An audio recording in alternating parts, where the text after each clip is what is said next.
everybody, and welcome to Let's Talk Bluetooth. I'm very happy to be able to present here in Techno Day 2021. This is very exciting, and one of the big benefits of being able to record on Zoom, and I guess there's a lot of benefits, but I think the main one for me right now is the fact that I didn't have to think about what shoes to wear. So let's get to it. Let's talk Bluetooth. So this talk is going to be about terminology and why is Bluetooth important? So there are over 4 billion devices connecting to Bluetooth in the year 2020. Who knows how many there are going to be in 2021.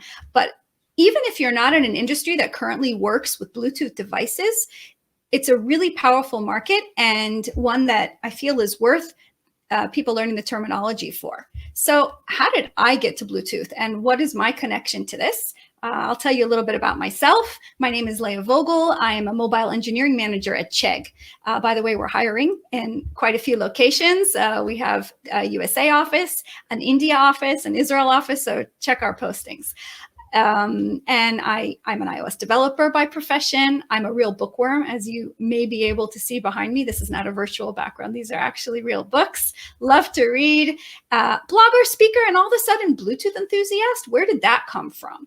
So how did I get to be working with Bluetooth? In my previous position, I worked at Orcam Technologies, and Orcam is a company that develops smart wearable devices mainly for accessibility purposes, like for visually impaired and hearing impaired, all different kinds of helpful devices that can improve people's quality of life on a day-to-day basis. And these devices connect to the mobile phone for different purposes using Bluetooth. So before I even had to write my first app, I really had to understand how the Bluetooth works, what we do with it. I mean, I knew in general what Bluetooth was. I had Bluetooth earphones, and I know that you can connect things to Bluetooth by the car. So I know it's a technology that it has different capabilities, but I didn't know really the nuts and bolts of it. And there's really a lot there.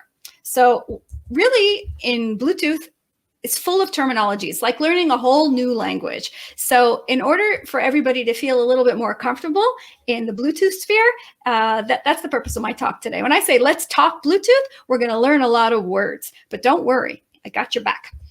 So in today's talk, what are we going to do about in today's talk? We're going to speak about a little bit about how Bluetooth came about. And you may have heard of something called Bluetooth Low Energy or Bluetooth Smart or Bluetooth Ready. So we're going to learn about all these different things. We're going to learn also about the roles that the different players in the Bluetooth communication play, how the connectivity works, and how the communication works as well.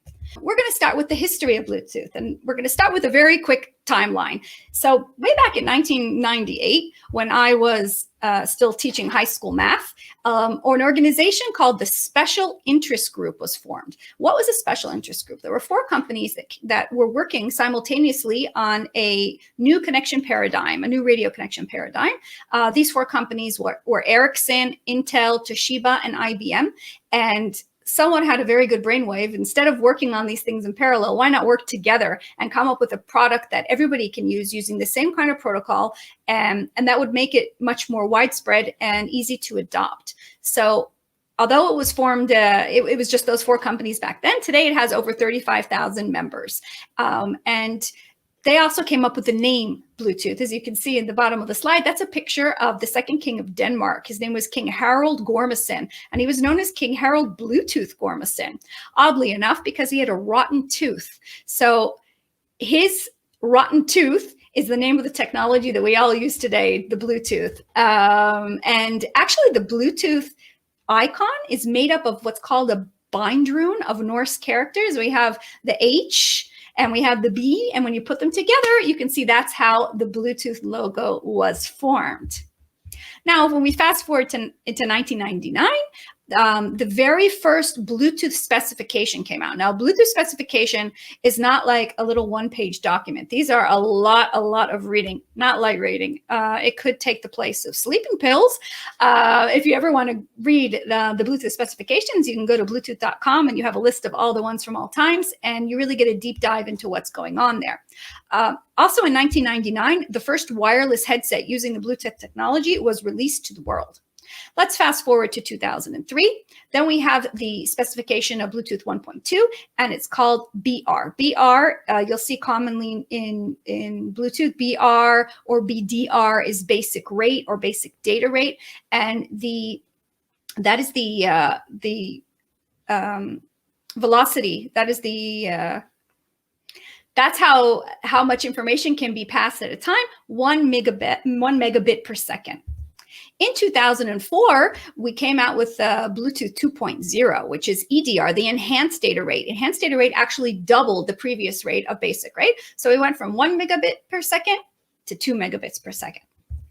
Then we move along to 2010. And in 2010, now I want to tell you there were a lot of stops in the middle, but we're going through some of the highlights because we don't want to be on this lecture all day. So in 2010, Bluetooth 4.0, low energy, which I'm sure everybody's heard about. Bluetooth low energy. So what is this Bluetooth low energy? So there's a lot of interesting things to know about. So first of all, the transfer rate went from 1 megabit per second in the basic data rate to 2 megabits per second in the enhanced data rate. Now we're up to 3 megabits per second. So now it's 3 times faster than the original one.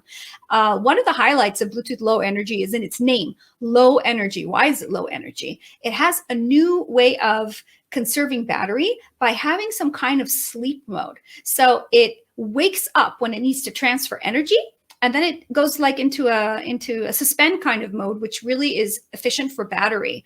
If you could think of some use cases for Bluetooth low energy when battery would be very important, when you think about wearable technology, when you think about any kind of device that isn't directly connected to power all the time, then battery is a huge factor.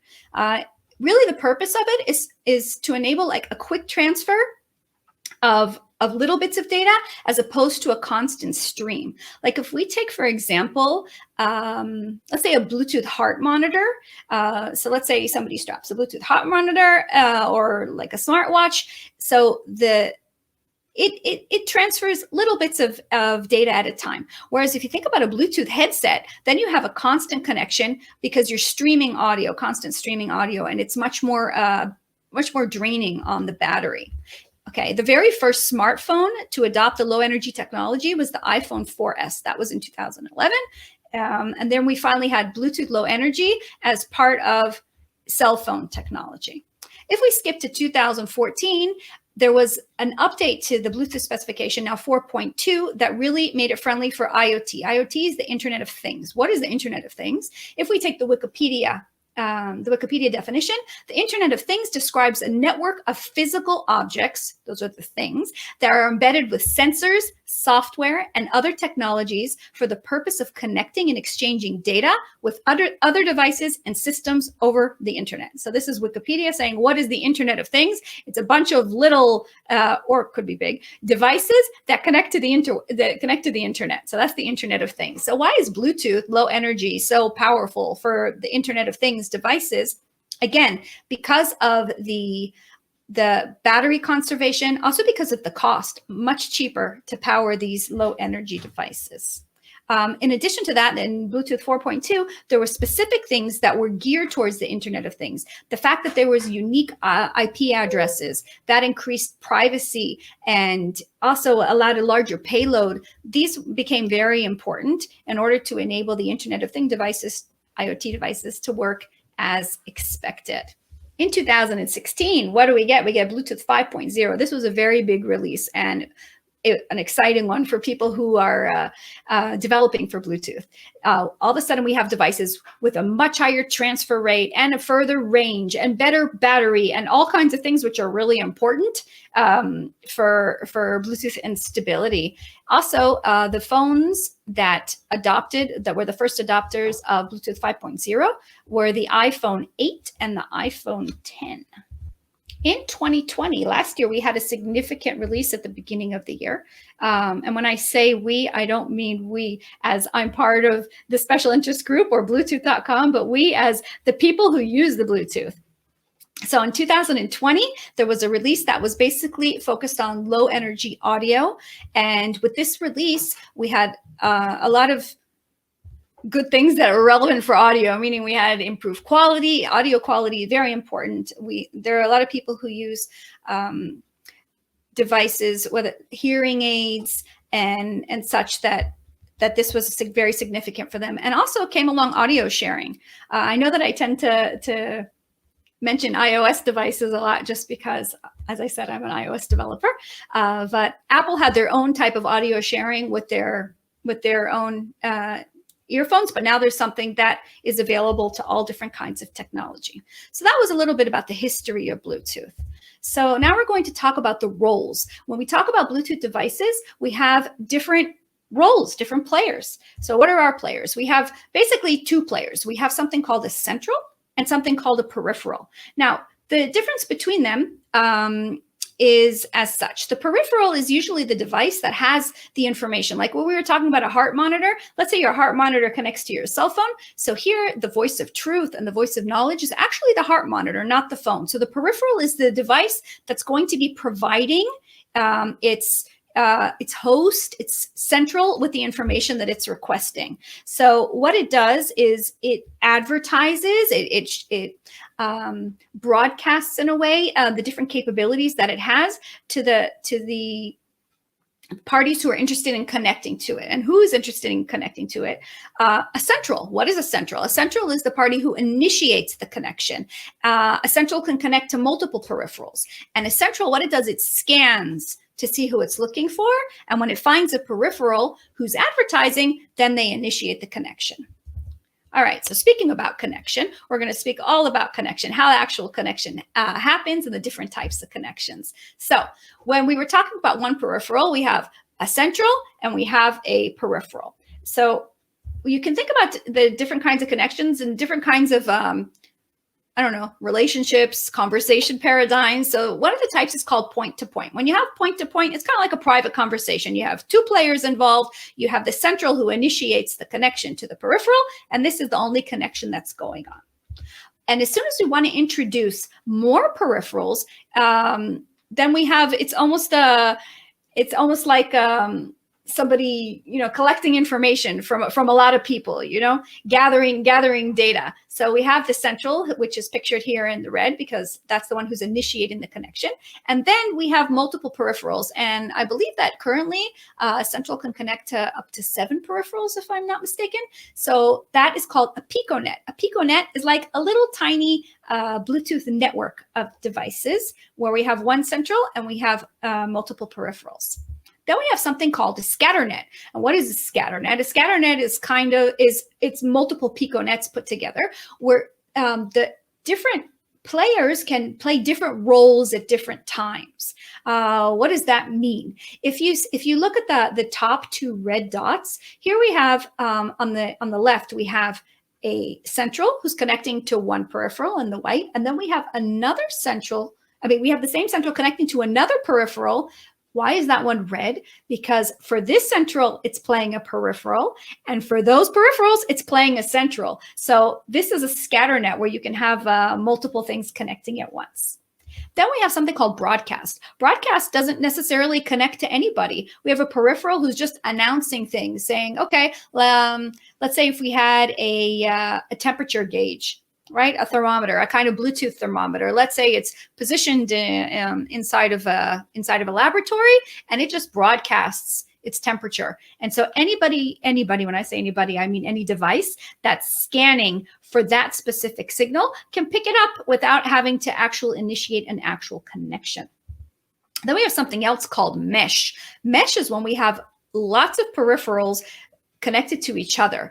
And the mesh paradigm, each one of the peripherals is kind of like a node, and this enables a huge network, a reach of range from hundreds to thousands of devices either. So all of a sudden, the proximity is not a factor anymore, because 1 miles away, as long as it has those little connections in the middle, it can get its data transfer from end to end. So those are the different kinds of connection types.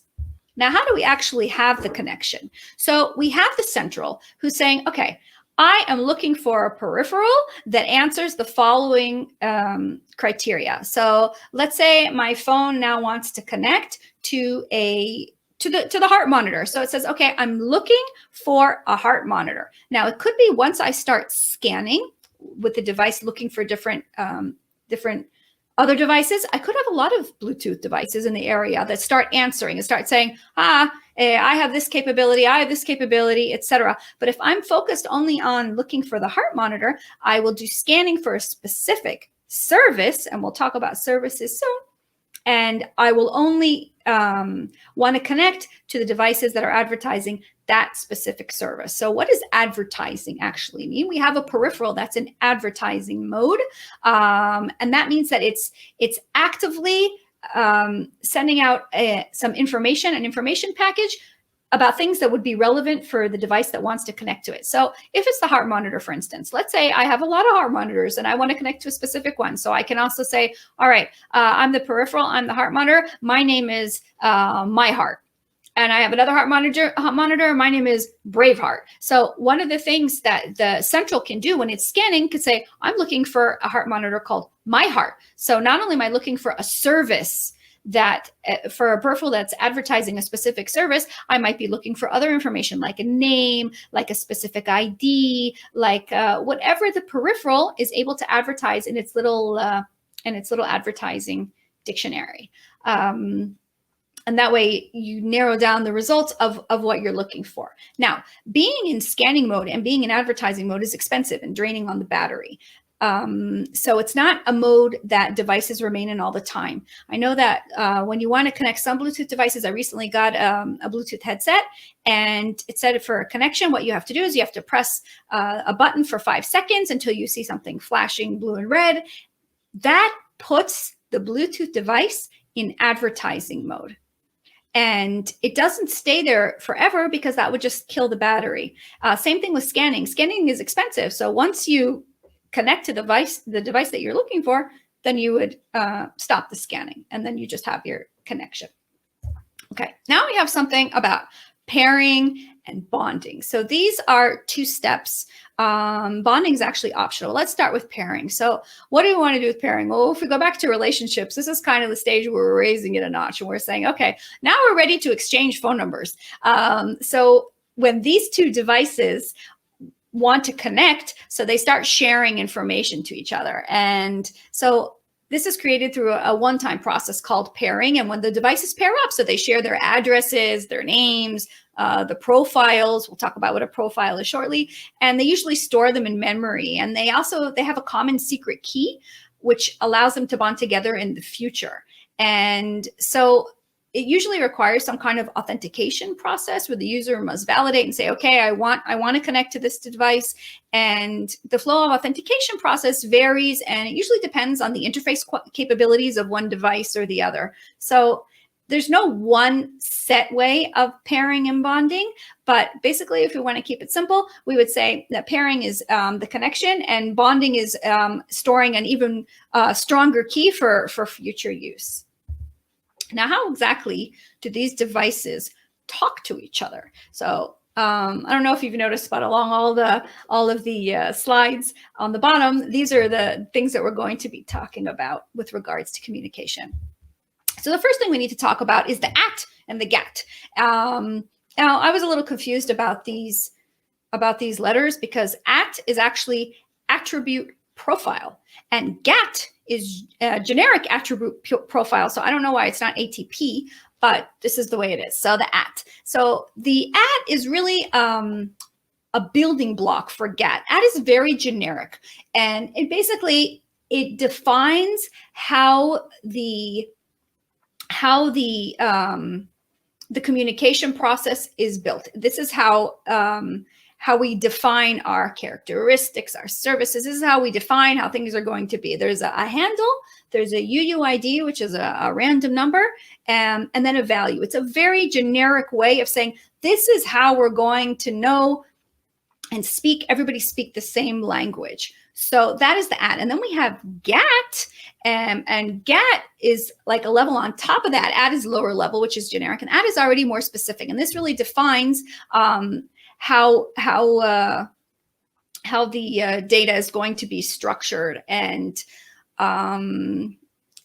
yeah, okay. So what it is, it's really a protocol that that defines the format of how the services and characteristics and how the connectivity, like discovery and reading and writing and notifications, how it's all going to work. That is defined in using GATT. And how does this work? So the way things are structured and the way things communicate, Bluetooth has a very strict structure of how things have to work. And this also ensures backwards compatibility. And basically, we have something called a profile. So a profile defines kind of a list of behaviors regarding services and characteristics and connectivity and security and all kinds of things. Then we have a profile. And a profile, we can have, for instance, an audio streaming profile, a exercise profile, all different kinds of profiles. And it's kind of like a general name, but a device knows that if it has this profile, it has to conform to a specific protocol. You can also make your own kind of profiles, but there are some set ones that are in Bluetooth. And then it also defines expectation as somebody who wants to interface with that device would know what to do with it. So here we have the profile, and then we're going to go deeper and deeper into what we have. We have services, we have characteristics, we have descriptors. So a service, when we have a service defines functionality, a very specific functionality, and it defines a group of 0 or more characteristics. A service with no characteristics isn't very useful, but it can have, none or more. So if we look at service A, there's 3, service B, there's 2. There could also be 100. You can define it how you want. And then inside of these services, we have the characteristics. Now, the characteristics is the actual channel of communication between the two devices. So it's actually where the reading and the writing and the notifications already happens. It kind of defines a specific knowledge unit that the peripheral wants to share with the central. And this is what it's exposing to the central. Okay, so it also contains the different permissions definitions, and we're going to get more into the different permissions.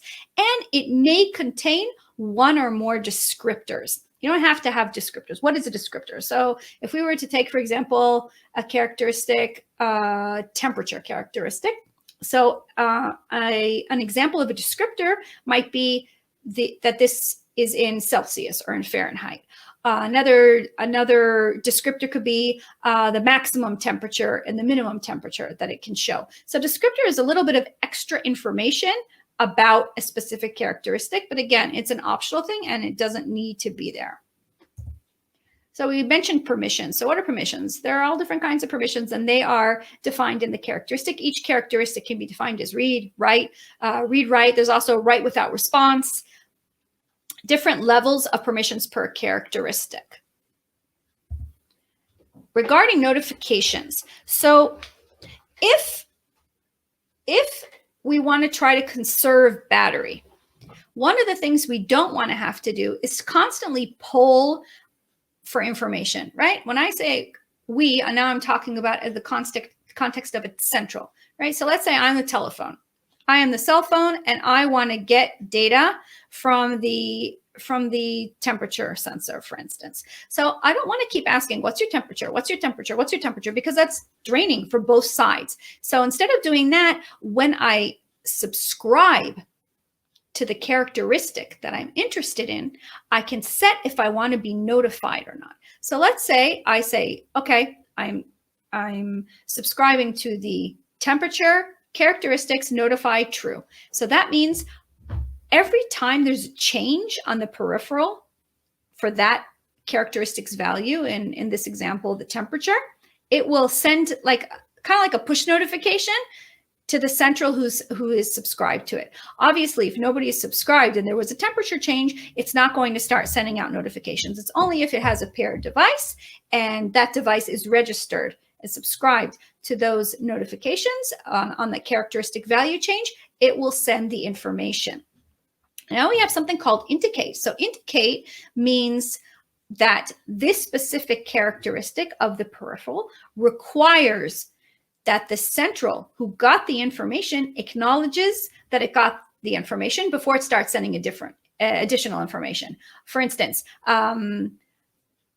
I wouldn't think that it would be as important for a temperature sensor, but for something that requires either it's sending large chunks of information, it wants to make sure that the first one was received before sending more. So we would have a situation where there was an update in the value on the peripheral. It sent information to the central. The central received it. It indicated back to the peripheral that the message was received, and then the peripheral will send the next message. Why would we want that? Why would we not want that? Why would we want that if the information is crucial for the central?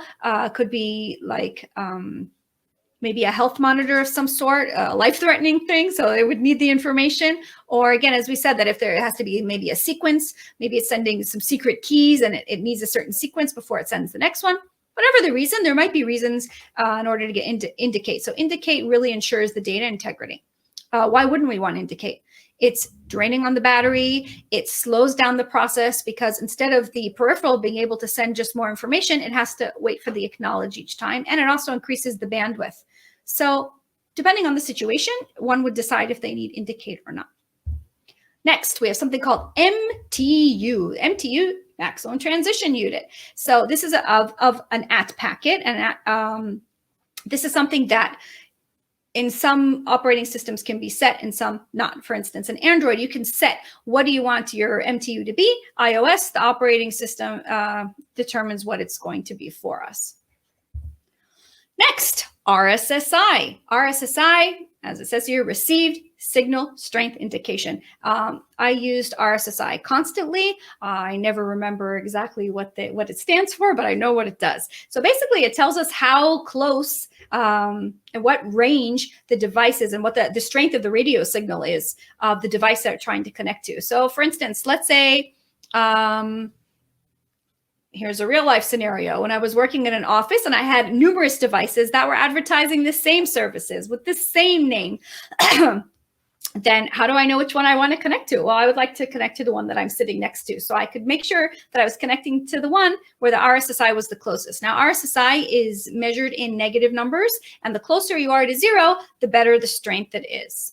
Okay, one thing I wanted to recap about with regards to services and characteristics is I wanted to make it clear that a peripheral, even though it has lots of services and lots of characteristics, it doesn't necessarily need to advertise all of its capabilities. For instance, if we go back to the heart monitor, it might be enough for it to advertise that it has the heart service. It doesn't need to advertise that it has a battery service, that it has other things that are perhaps less interesting and only crucial for the central that's scanning to know the specific information that it's a heart monitor. This way it makes it clearer and less space inside of the advertising dictionary of the different services that the peripheral wants to advertise. Now, here comes a very important question. We are reaching the end of this talk, and I can imagine that some of you are sitting there and saying, okay, Leah, you're right. You said a lot of words. There were a lot of words here. How am I supposed to remember all these things? So in November in 2020, I joined a company called Chegg. And Chegg, the specific team that I'm managing, actually works on a flashcards app. So we all know flashcards is a great way to remember things. So I prepared a flashcard deck called Let's Talk Bluetooth. And I'm going to leave this on the screen for a few seconds so you all can scan the QR code, and you'll be able to practice and recap on everything that we learned today. Yes, I know it was a lot of information. I hope that some of it, if not the majority of it, will stick. So I like this quote. I think it's cute. So a lot of times, I don't know, I feel that when I learn some new things and I hear like these terms, it's very foreign. It sounds like magic. It sounds like voodoo. But as soon as you learn the terminology and are able to understand what's going on behind the scenes, it makes it a lot more approachable. It makes it a lot more inviting and accessible to everyone. All right, I wanted to say thank you to Slides Carnival. I don't know if any of you give talks or have to do presentations, I suppose many people do in their work or otherwise. So there's a great tool called Slides Carnival. It's free, many templates for presentations. So I suggest y'all look it up. And also free pictures from Unsplash. Love Unsplash. Wonderful, high quality pictures. I want to thank you all for listening so quietly. You were a pleasure. And if you have any questions, you can find me. You can find me at the following places. I'm on Twitter, I'm on LinkedIn. You could read some of my stuff on Medium. I actually wrote an article specifically about Bluetooth called, I called it A Rudimentary Introduction to Bluetooth, where it recaps a lot of the things that we discussed today. So I want to thank you again, and I hope you all enjoy the conference, and thank you very much.